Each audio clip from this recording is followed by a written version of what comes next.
1398年，明朝开国皇帝朱元璋驾崩，他的孙子朱允炆成为继任者。但仅仅4年后，这位建文帝就不知所踪。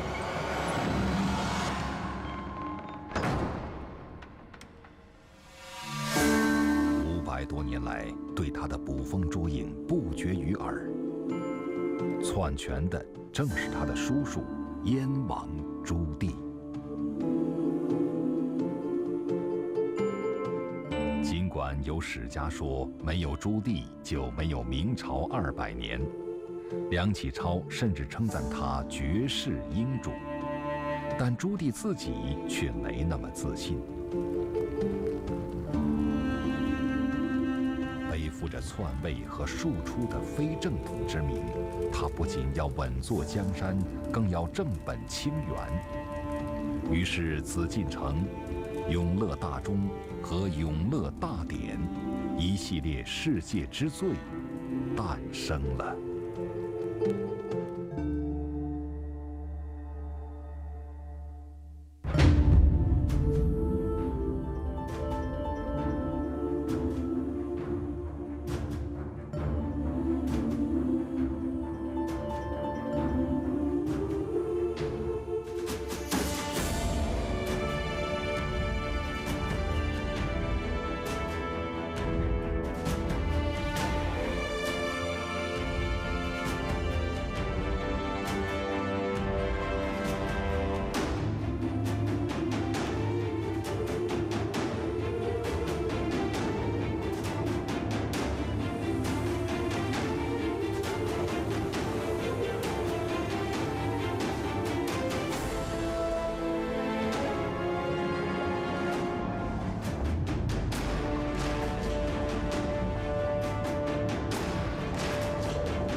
南京，明朝开国之都，在它东郊横亘着3块巨石，这就是阳山碑材。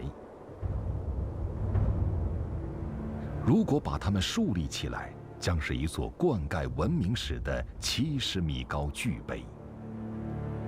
可惜后人说它10万骆驼拉不起。即便今天也难以撼动这3万多吨的庞然大物。朱棣本打算以此为父皇朱元璋树碑立传，向天下宣示正宗传人的孝心。无奈他们只能废弃荒野，诉说着永乐大帝好大喜功的尴尬。同样在南京，朱棣为纪念生母，调集10万工匠加19年工期，终于建起一座80米高的琉璃塔，超过阳山碑材，被朱棣封为第1塔。200多年后，荷兰人尼霍夫说，任何中国单体建筑都难以和它媲美。连从来没到过中国的童话大师安徒生，也在其作品中提到这座通体包裹着大型瓷砖和琉璃瓦的瓷塔。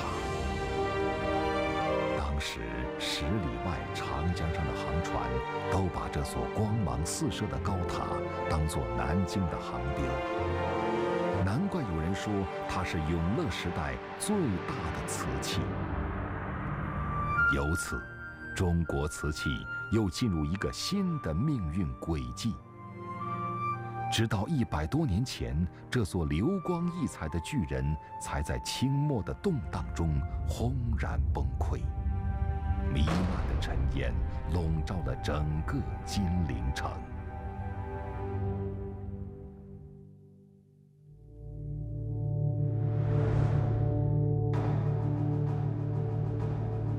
自从瓷器的清脆悦耳响遍大江南北，几乎历朝历代都有传世不朽的佳作，令人五体投地。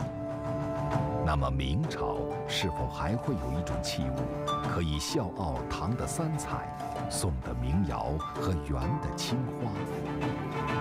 而集中国瓷器之大成的景德镇，又能否延续高岭土的异军突起，薪火相传，成为海上丝绸之路最沉重，同时又最贵重的商品呢？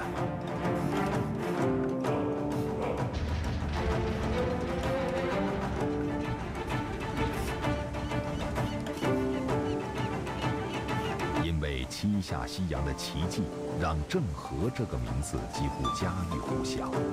但鲜为人知的是，郑和正是那座大报恩寺祠塔的监造官之一。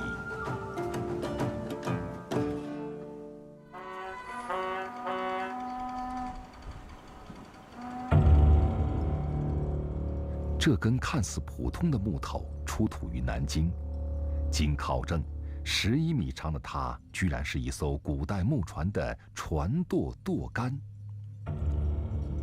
由此推测，那艘木船长达150米，重约1500吨，5倍于哥伦布发现美洲大陆时乘坐的圣玛利亚号。原来这里是明朝造船厂遗址，有7个大型船坞。专家断定，郑和船队很可能诞生于此。郑和时代，无论是造船还是航海技术，都是世界的这个顶级的。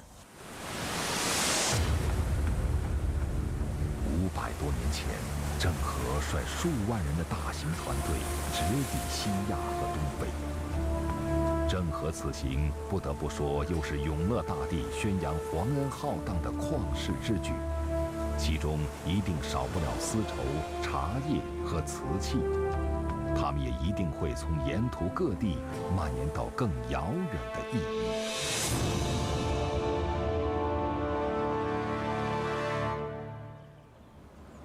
荷兰里瓦顿像许多欧洲城镇一样低调，却充满情调。以收藏大量中国瓷器著称的荷兰陶瓷博物馆就坐落其中。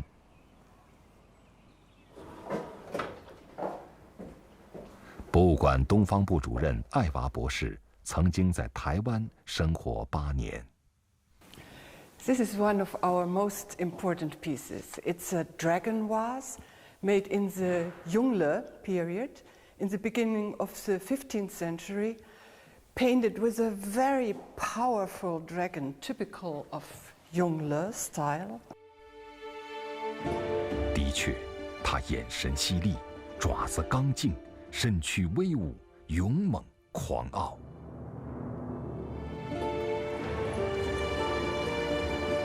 其实，国外很多博物馆都收藏着明永乐年间生产的青花龙纹品。这些飞舞的中国龙淋漓尽致地展现着朱棣王朝那种旭日初升、意气风发的气势。And the dragon has 3 claws. It is definitely made in Jingdezhen for the emperor, but the dragon doesn't have 5 claws like the emperor's pieces. We can be almost sure that this vase came with Zheng He on one of his voyages to Indonesia. 作为中国特有的产物，域外之邦对这东方神器的仰慕与渴望，并没有因为朝代的变更而有丝毫减弱。因此，瓷器似乎是天下之中威仪四方最适合的象征。虽然丝绸的华丽飘逸和茶叶的口有余香同样令人垂涎，但它们都不像瓷器那样沉着和易于传承。所以，郑和的远航使瓷器超越了以往各朝，被赋予了更为特殊的使命。景德镇也因此显得越发重要。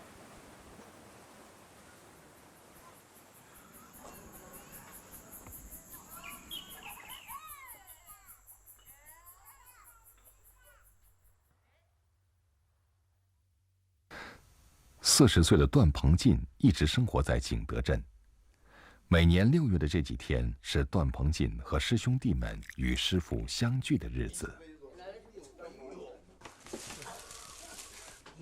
这是我干爸，也是我师傅。来，你们要采访他，不能来访。不要，掐东西。来。这1年1次的相聚，实际上是一次表演，向世界各地游客展示中国瓷器古老的烧制技艺，而这仅仅是复杂制瓷工序中的最后一步。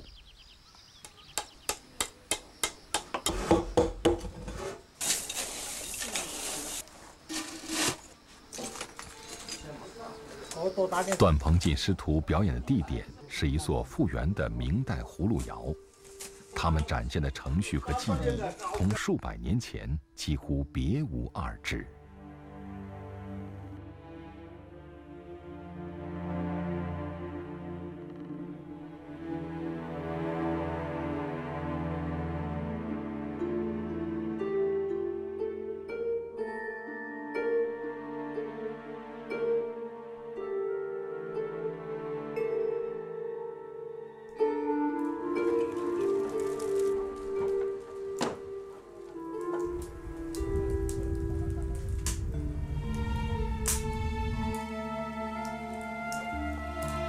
漫漫长夜中，最关键的时刻来临了。泥土在火焰的拥抱下，正发生着微妙变化。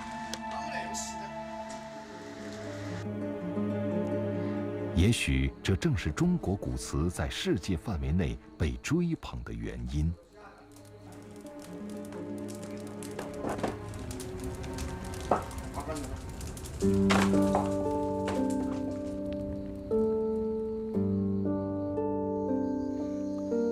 明朝永乐年间，景德镇的官窑厂已多达58座，每天雇佣工人上万名，瓷窑规模也比元代大许多。即便如此，仍然供不应求。于是朝廷只好转移部分订单给民窑。尽管监造官们寸步不离，仍然挡不住皇室享用的高端制瓷技术向民间传播。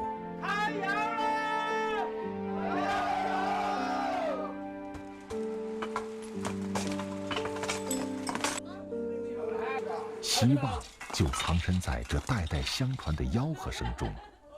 今天的游客似乎难以感受到几百年前明代窑工开窑时的凄寂和忐忑。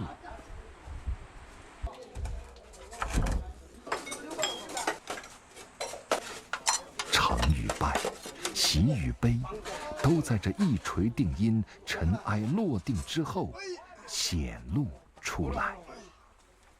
等一下啊！请让一下，请让一下，上边踩到这，来，新华有力红。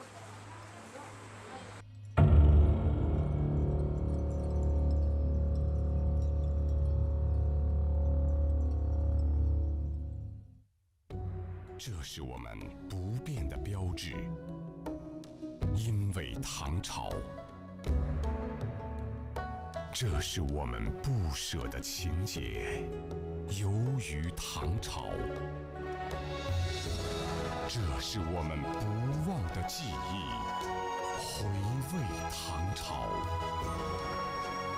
剑南春，中国白酒价值典范。衣服记载人生，呵护衣服，我选超能植萃低泡洗衣液，不伤衣物，不伤肤。超能植萃低泡洗衣液，超能女人用超能。2001年，农夫山泉在长白山建立第一座工厂，第一个10平方公里水源保护区，第一条专用铁路。我们是大自然的搬运工。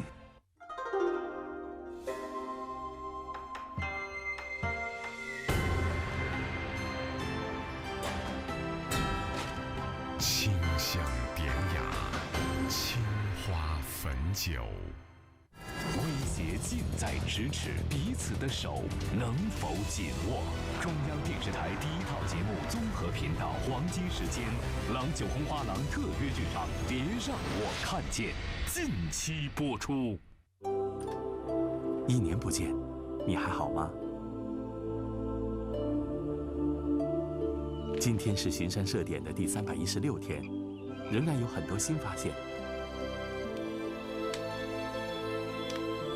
在这里每天都很辛苦，但也很幸福，因为这是一场无怨无悔的青春。梦想依在，人生正当年。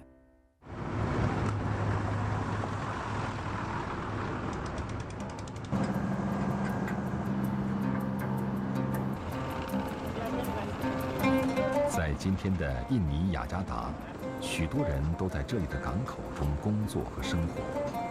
停靠在岸边的木船已有上百年的历史，但依然还在使用。来自世界各地的货物在这里靠岸，进而销往四面八方。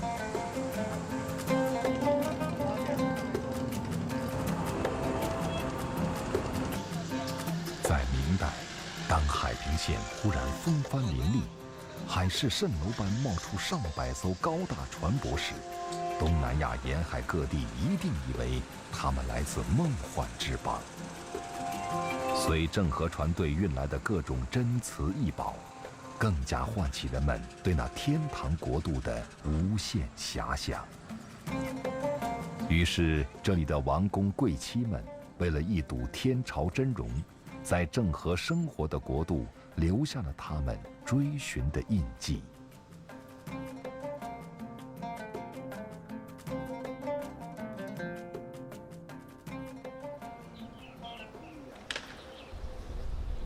那大家请随我一起进入临恩门吧，咱们到里边去看一下。山东省德州市小安的生活平凡而普通，然而他的血液中却融合着不同的往昔。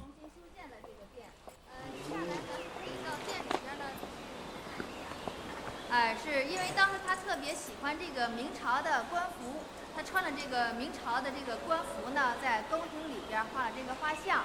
这个官服就是当时皇帝朱棣赐给他的。画像中的人名为巴多葛巴哈拉，是古代苏禄王国的东王。有些特殊的是，他正是小安的先祖。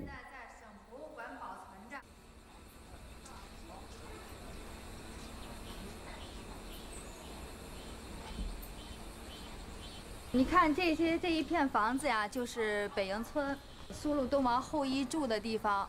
我小时候就生活在这里。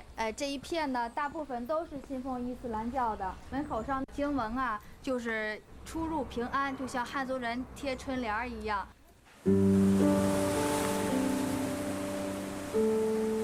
将近600年前，苏禄国3位国王率340人浩浩荡荡来中国朝觐。朱棣大喜，他的好大喜功终于得到回报，于是下令盛情款待。然而，在苏禄国王们满载而归途中，东王却不幸病逝于德州，彻底融入了他心目中的圣徒。他的部分亲眷和随从则留下守墓，直到清代，最终成了大清朝的子民。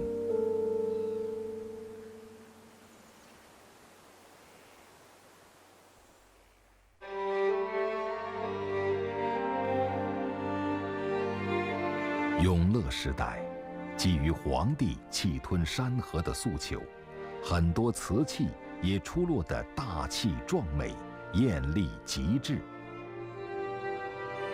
后人往往冠之以“永乐”二字。除了永乐青花，还有永乐甜白釉，如冰似玉，滑润甜腻，成为难得的珍品。然而令人费解的是，永乐一朝爆发出那么多空前绝后的壮举，却没有像唐宋元三朝那样涌现出一种可以称之为开一代先河的瓷器。或许对于朱棣来说，瓷器只是展示其心胸与气魄的小小载体，即使让它们随船出海，也只能作为象征强盛的礼物，而非赚取厚利的商品。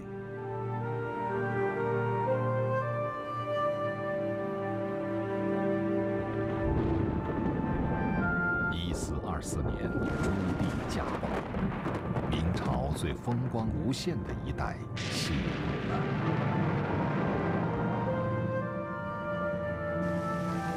几年后，郑和船队也被尘封，留下最令人念念不忘的遗憾：中国重新回到了闭关禁海，机会留给了半个世纪之后的大航海时代。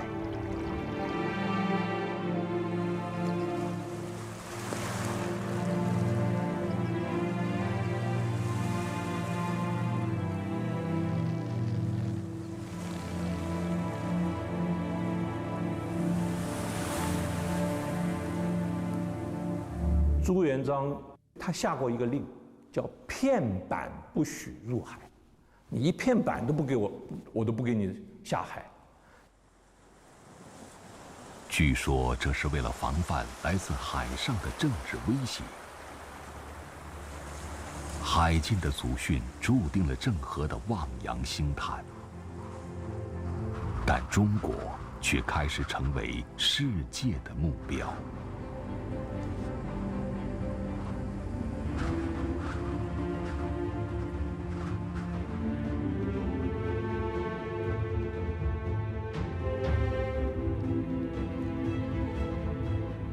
1492年，以中国为目标的哥伦布意外发现美洲大陆。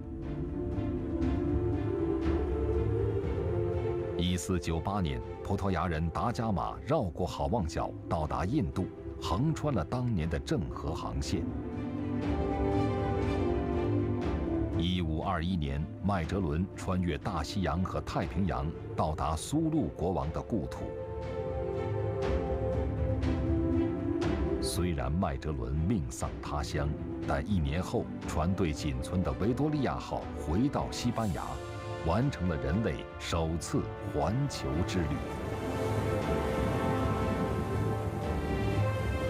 冒险家们的野心成就了全球性的地理大发现。有人说，最早发现美洲和澳洲的应该是郑和，可惜缺少体证，只能给郑和的遗憾带来些许慰藉。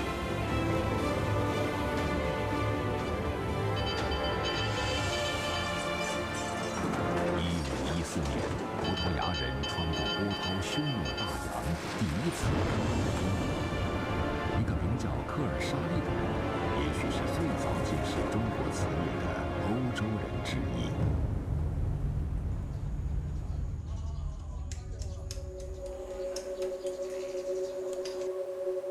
科尔沙利此时还搞不清如何用本国语言称呼这种器物，但他却狮子大开口，一下购买了10万件。他似乎已经看到自己一夜爆发的财富。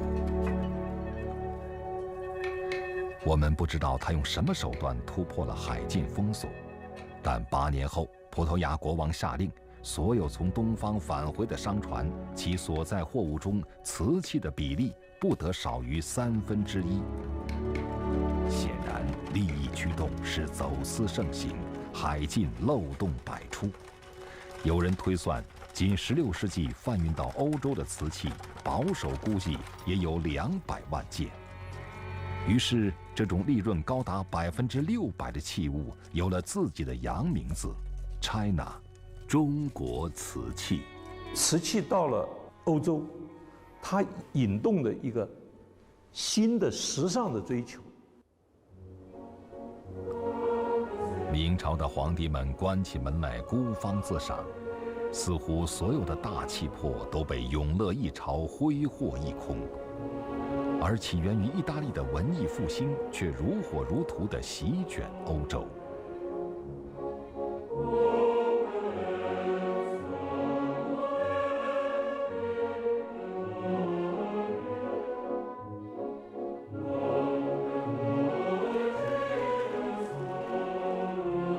面对难以抵御的东方诱惑，佛罗伦萨的梅第奇家族中涌现出了一位中国瓷器的拥趸——法兰西斯科。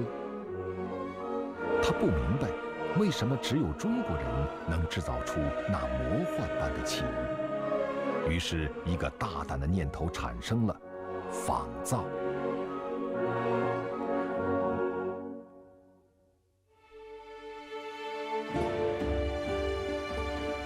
在梅第奇的家族作坊里，技工们正把磨碎的玻璃混合到白粘土中烧造瓷器。在他们想象中，熠熠生辉的瓷器或许就是一种半透明玻璃。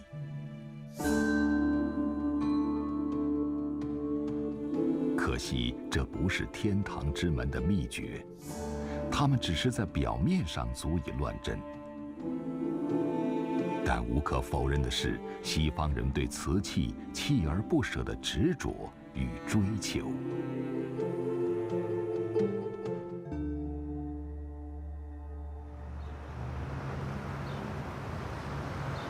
2012年深秋，荷兰代尔夫特，欧洲著名的陶瓷小镇，西蒙一家的生活充满异国情趣。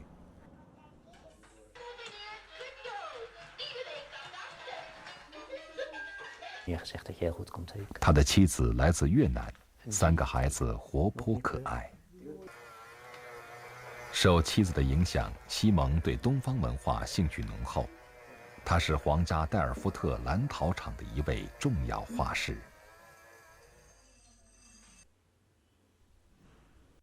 When I go to China, I was surprised by the big items they can make from porcelain.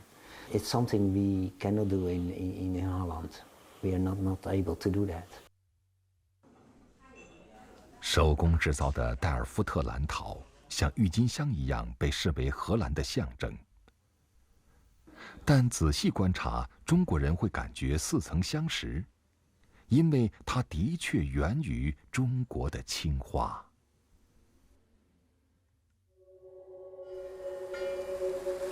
1567年，隆庆皇帝终于招架不住重开海上贸易的呼声，下令开海。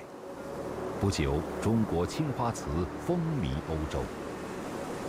然而，解禁的步伐扭扭捏捏，犹如裹着小脚，走走停停，满足不了西方人饥渴难耐的欲望。于是，荷兰人干脆从中国买回白釉和青花料，在代尔夫特开窑建厂，自力更生，抢占市场。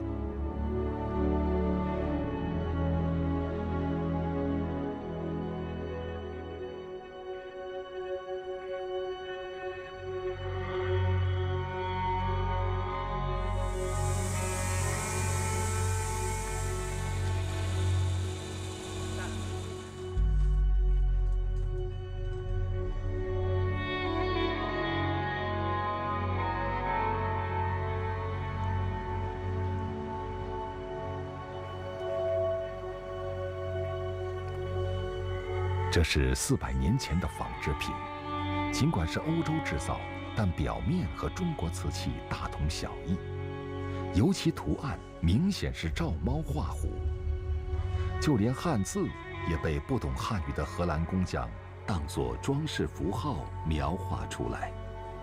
多亏他们的销售对象是欧洲人，于是代尔夫特蓝陶很快流行于世。然而，除了形似，由于荷兰人还没有掌握炉温的秘诀，温度偏低，使这些仿品仍然没有摆脱陶器的本质。当时那些陶器的硬度和质感远不如此，似乎连老鼠都能把它咬破，于是人们戏称之为“鼠咬瓷”。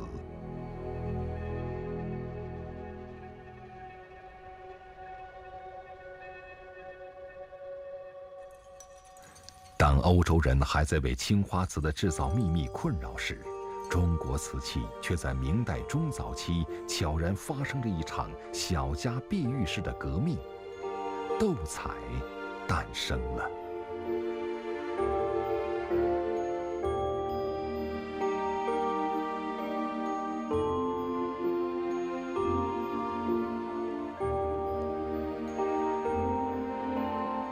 它的釉下底色还是青花，但釉层之上却点染得五颜六色，下素上彩，争奇斗艳。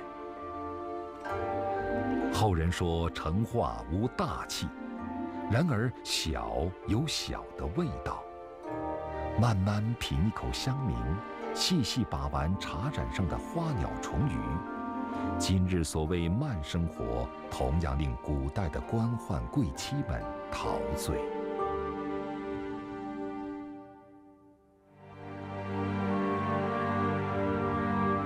说起来，明朝中后期颇有些一言难尽。当时政治昏暗，固步自封，多亏外患不成气候，一个戚继光就被用到极致，东平倭寇，北御长城，加上张居正等人的强权文治，繁荣富庶的经济才支撑起盛名难副的大明朝。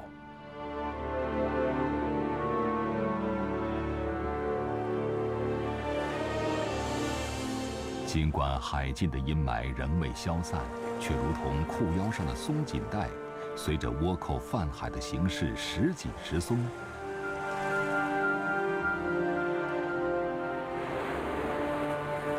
民间贸易甚至海上走私一直激流暗涌，客观上反而推进了民间手工业的发展。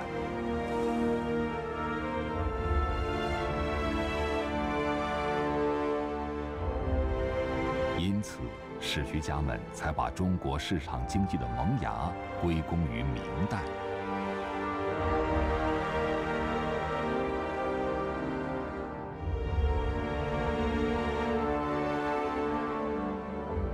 难怪这一时期来中国传教的意大利人利玛窦会感慨万千。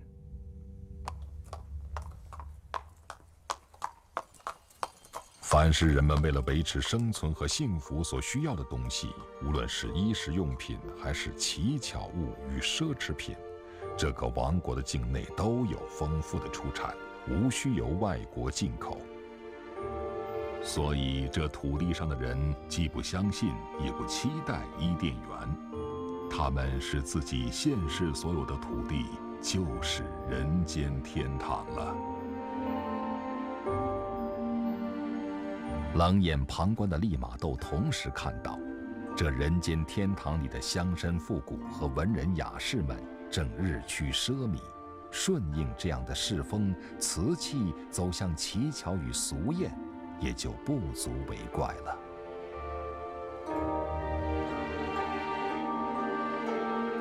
在斗彩出现之前，色彩更加丰富浓艳的五彩瓷也进一步发展起来，图案越发繁缛，花团锦簇，姹紫嫣红。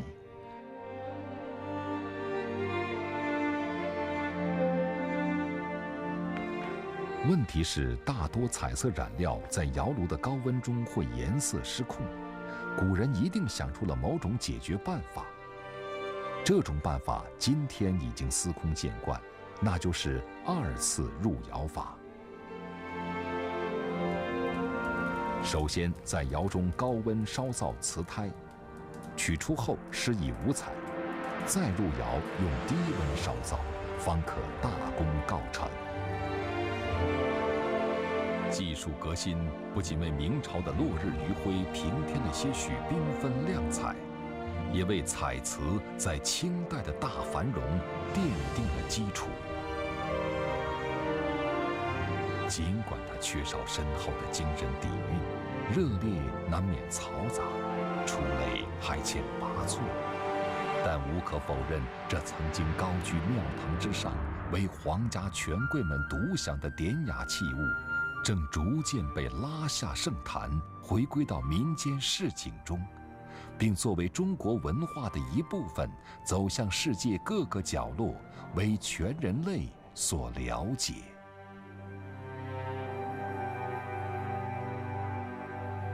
他们是非常的非常惊讶中国的工艺进步到这样的一个程度。直到明代晚期，欧洲对中国瓷器仍然一知半解。无论南欧的意大利还是北欧的荷兰，仿造的尝试都不得要领。最后，他们发现造一条船，再开着它漂洋过海，或许更容易。于是，继葡萄牙、西班牙之后，另一个靠海吃海的国家荷兰后来居上，扯起风帆。可惜，南方航线犹如虎口，一对獠牙争鸣毕露。荷兰人只好另辟蹊径走北线，却最终半途而废。前方只见冰雪，不见海。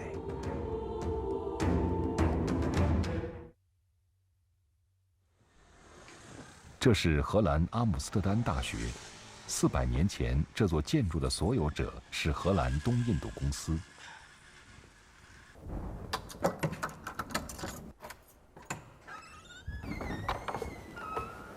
This is the meeting room.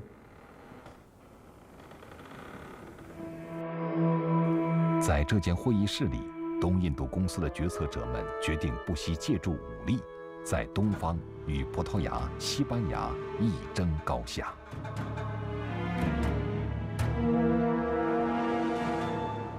公元1602年，他们截获一艘葡萄牙商船克拉克号，满船的中国瓷器不仅数量多，而且风格独特，很快被疯抢一空，并由此出现克拉克瓷一说。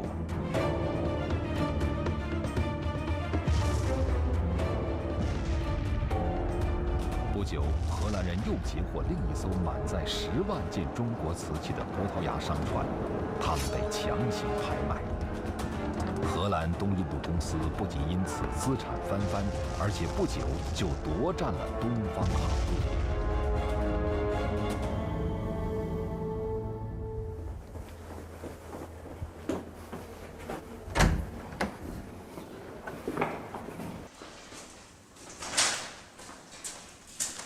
This building was used about a couple of hundred years ago by East Indies Company, but now we use this building for cycle store for the students.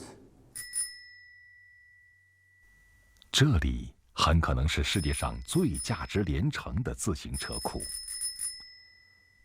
在400多年前，荷兰人建造的大量商船从世界各地贩运来无数奇珍异宝，很有可能就堆满了这里的每一个角落。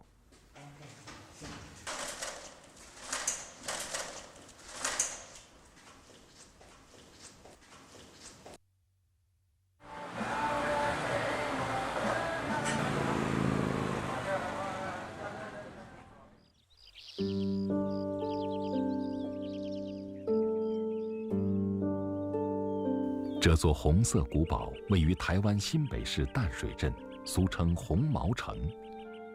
红毛与古堡的颜色无关，而特指1642年第一次登陆台湾的荷兰人。他们强行赶走了西班牙人，成为台湾岛新的侵占者，并以此作为桥头堡，几乎垄断了克拉克瓷贸易。而红毛们重建这座堡垒的1644年，明朝末代皇帝崇祯上吊身亡。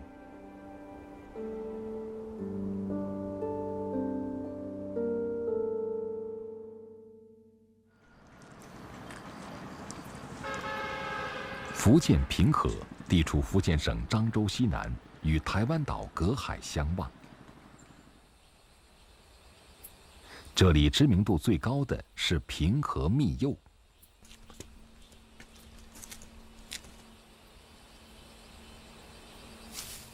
然而，柚农老王当初绝想不到，脚下的土壤曾经出产过一种比蜜柚更有名也更赚钱的物件儿。这个窑址呢是1998年发掘的，在这里呢，当时主要是青花河。像这个地方这些残片，各个窑址里面呢都有这些东西。瓷片呢，就是当时这个地方生产的。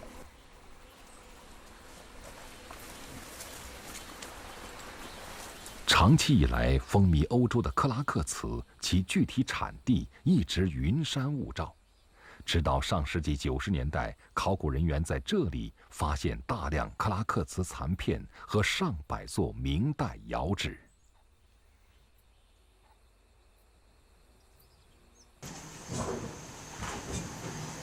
所谓克拉克瓷，其实就是一种青花，与景德镇所产大同小异。然而，这里和瓷都景德镇相距甚远，何以能制造出对东亚和欧洲都影响巨大的瓷器呢？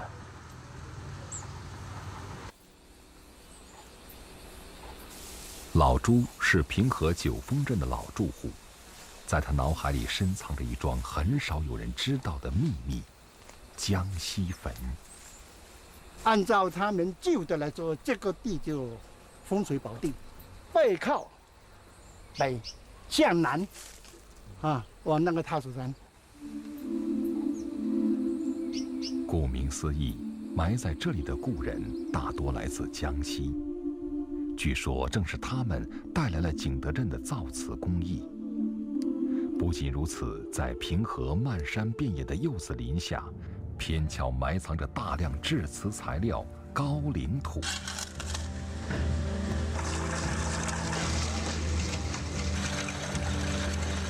有了人、技术和材料，似乎万事俱备，只欠东风了。这东风恰逢其时地在明朝中后期刮了起来，那就是隆庆开海。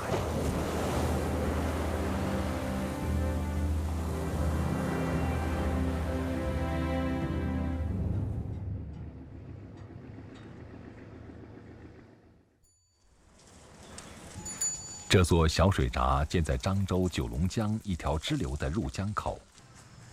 60岁的老吴大半生都在这里看闸，这儿是他的全部世界。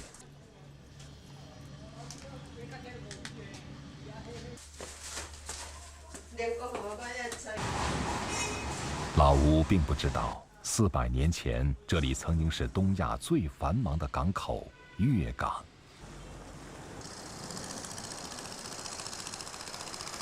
因为隆庆年间解除海禁，粤港是全国唯一一处获准开放贸易的口岸。漳州粤港开海，中国商民开始出海，就贸易成合法化了。从粤港到平和不足100公里，平和的瓷器顺江而下，1天时间就可以到达，然后直接装船入海，驶向四方。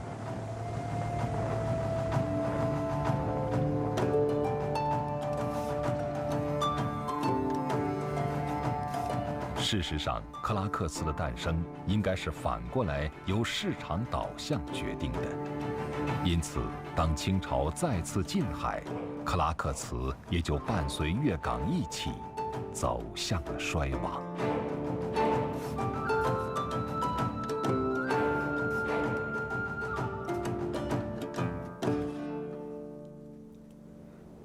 广东汕头南澳岛在中国所属岛屿中，论面积它微乎其微，论历史它却名列前茅，许多重要事件与人物都和它相关。甚至传说岛上埋藏着南宋皇帝和明朝著名海盗留下的宝藏，凡此等等，令人充满好奇。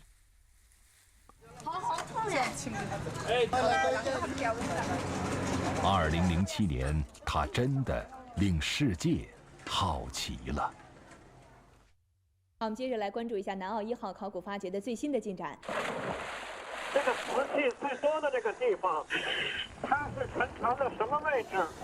在陈凡的中路右侧的汤里面，在它附近的海底发现一艘尘封400年的明代沉船，上万件克拉克瓷器，而这不是传说，它几乎证实了我们所了解的一切。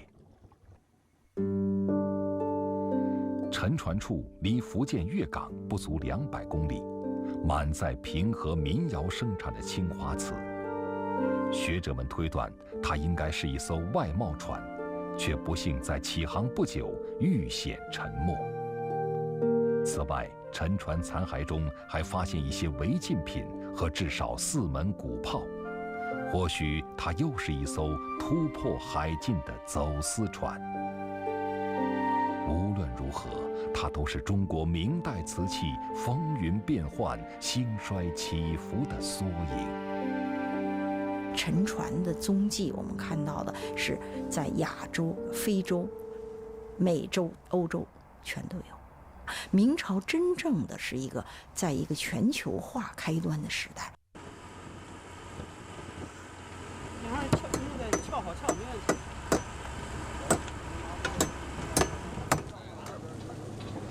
这是南澳1号考古在2012年的最后一天，距最初发现它已经过去了5年。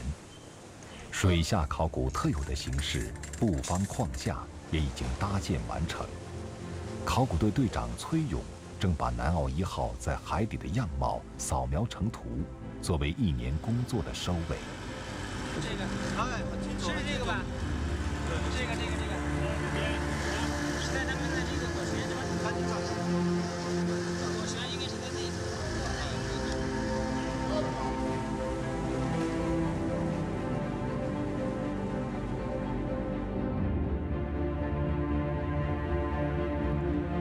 整个明朝，瓷器似乎并未得到皇家正统特别的青睐，不仅官修正史，连利玛窦笔下都对它蜻蜓点水。但瓷器又无处不在，尤其在海疆内外，用铺天盖地、如日中天都不足以尽数一二。偏偏这份热闹又时刻伴随一个“禁”字。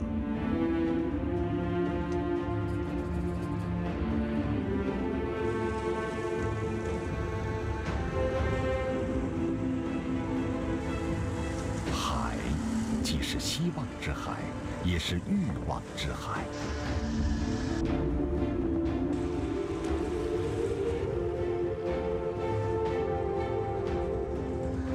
这是个充满矛盾、表里不一的时代。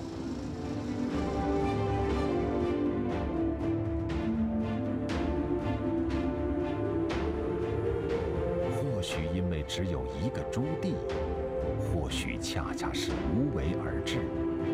但不管怎样，封建时代的中国正转入最后的辉煌。在它的裹挟下，瓷器之路也走向多元化的极致。